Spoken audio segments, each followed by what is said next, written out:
up, guys? Morning.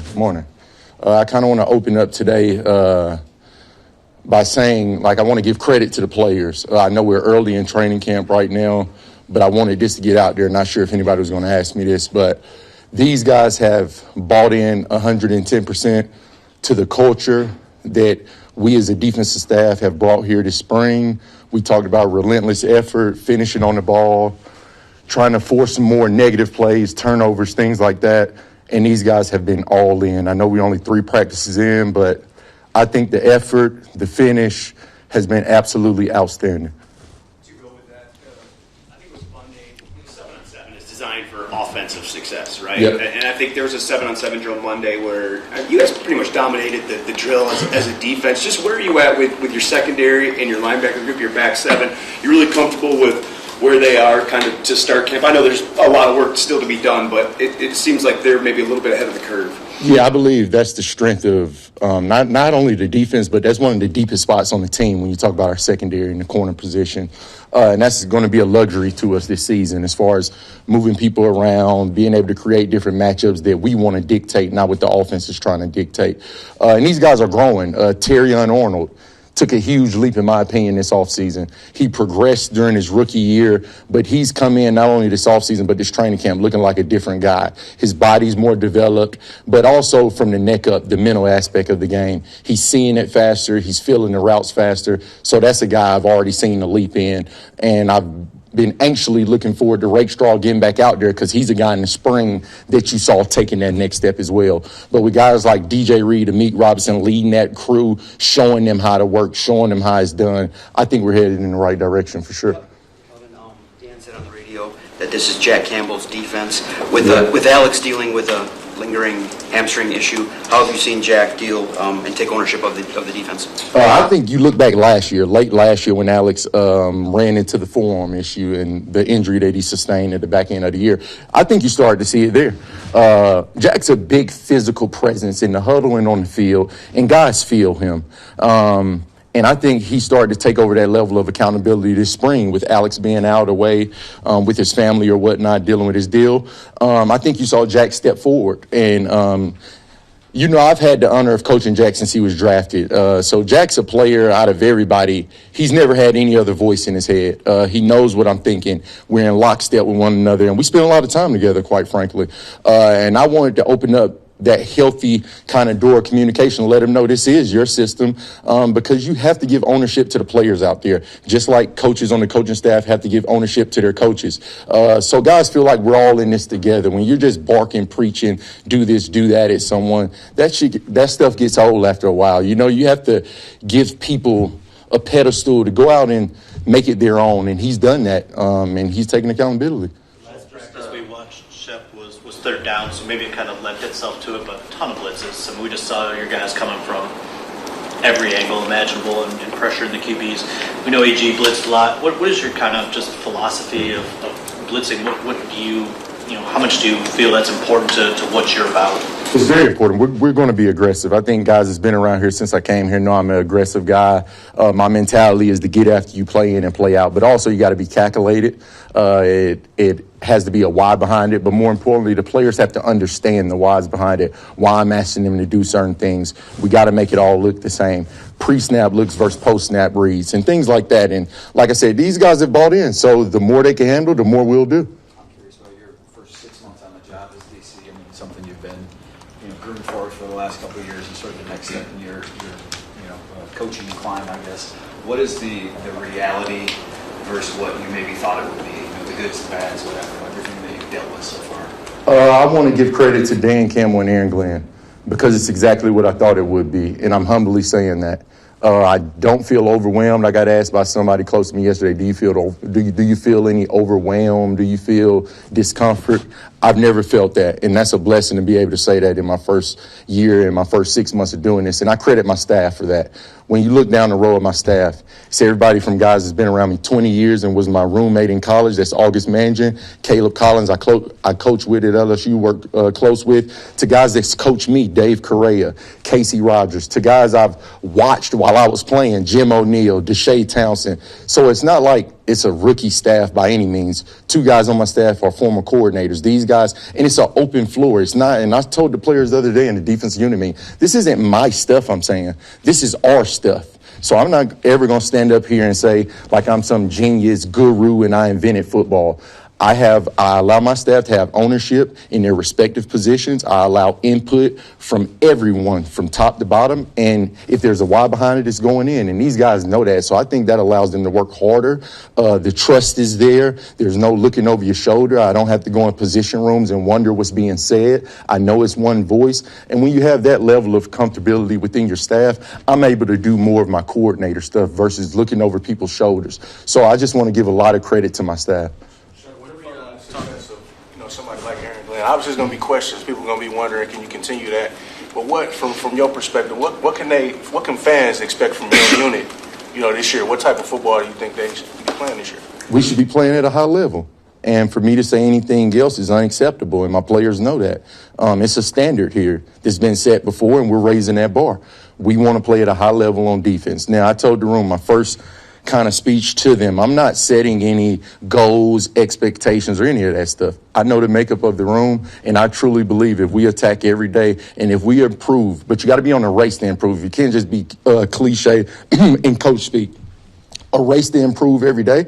I think we can turn into a dominant unit, but it's a lot of things in between now and when you get to that September point that we have to progress. It's development, it's learning curves, and everybody's on a different arc of the curve. You got guys like Aidan Hutchinson has been in this thing, and I told him, he's trying to put himself in position to have an all-pro year. Then you have a guy like Ahmed, who I'm extremely excited about, but he's just trying to figure out what's the A, B, and C gap. So it's different guys on the curb, and us as coaches, it's our job to meet those guys exactly where they at and make sure everybody's at that bar where the Aidens, where the Brian Branches, and all these guys are expected to be. Yesterday, raising the standard, you've kind of mentioned giving the players ownership. How much easier is that to do this year, maybe as opposed to in years past when some of those guys were a little bit younger, hadn't played as much football? I wouldn't say it's never easy, because when you do that, it has to be a level of trust there. And before you can have a level of trust, it has to be a level of honesty. I tell these guys my 3 pillars: honesty, trust, accountability. Can't have one without the other. And I think it starts with being honest, having open dialogue within the room. And that's not calling people out to pick on somebody or somebody laugh or make fun of. It's a learning environment. It's healthy when you're honest, open. Everybody can walk in their own shoes, be exactly who they are, and you see growth and development. And I'll repeat this, not only with players, with coaches. And I'm seeing that. And once I see that as a coach, that's when that door opens and you start to give freedom. You start to give leeway. Whether they mess up or not, you have the open door there so they feel comfortable to go do it. Then you can correct it after the fact. Nate Lynn kind of showed some things early in that training camp in that first preseason game, then the injury obviously hit. You see him out there kind of flashing again, winning some of his passion. What do you maybe have in him as a young player? Tremendous athlete, a lot of tools, a lot of gifts. Our front office did a tremendous job a year ago going out and finding him.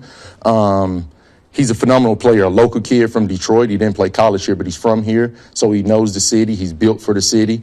But it's about going out and doing it. You can flash. That's a word you use, and it's something I told him outright front.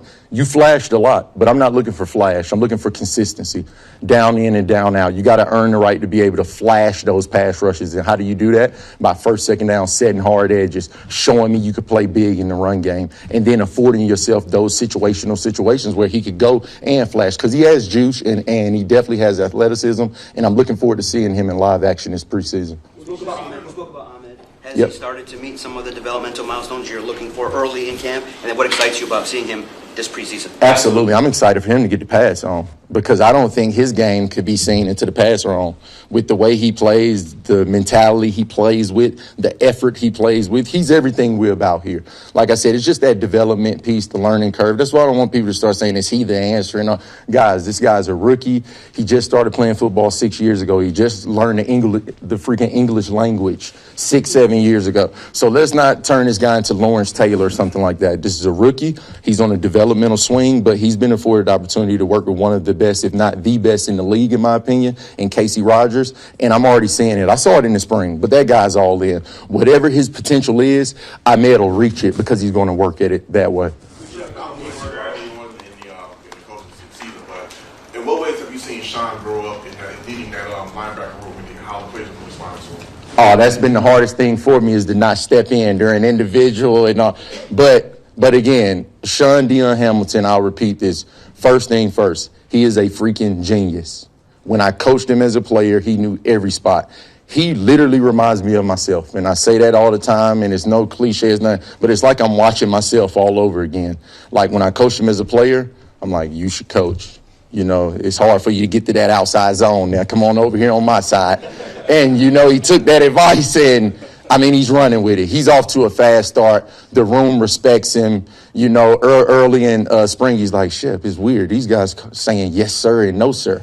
I'm like, it's because they respect you.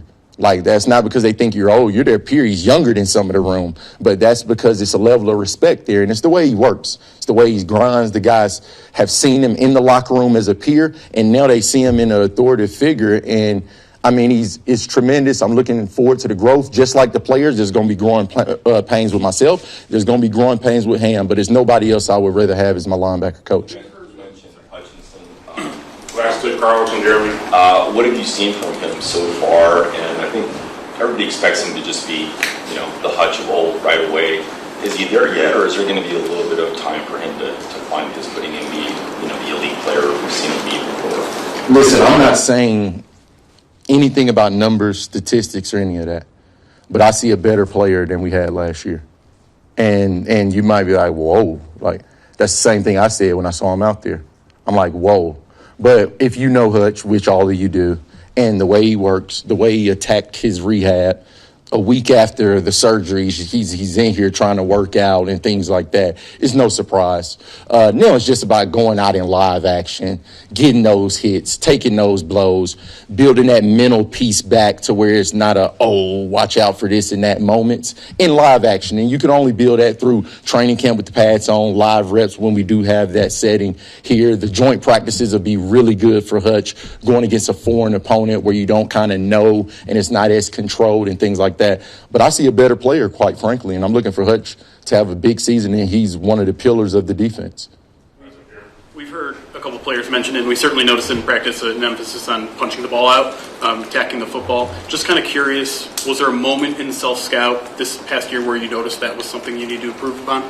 Yeah, like I said, you guys know I've been here for 4 years, so I've seen it. And I mean, I was one of those position coaches yelling at my room. We need to get the ball back. And when you turn on the tape this spring in the self-scout, some guys stuck out. Amik, Brian Branch, Jack Campbell. But I told the defense, guys shouldn't stick out.